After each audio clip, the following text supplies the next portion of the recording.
Remove battery cover by turning it counterclockwise. Push-in clips to remove the battery housing. Install 4D batteries, not included, according to the polarity. Reattach battery housing and battery cover. Measure the distance from the center of one keyhole slot to the other. Mark the locations to install the 2 screws. Carefully drive screws in, leaving a little over a 1/16 inch gap.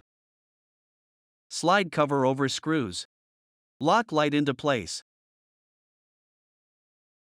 Press the button in the center of the battery housing 1 time for the light to stay on.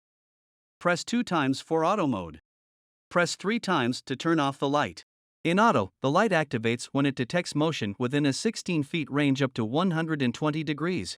The fixture will only turn on when there is not enough ambient light. It turns off after 30 seconds with no motion. You can adjust the 4 panels from 0 to 90 degrees and shine the light directly where it's needed.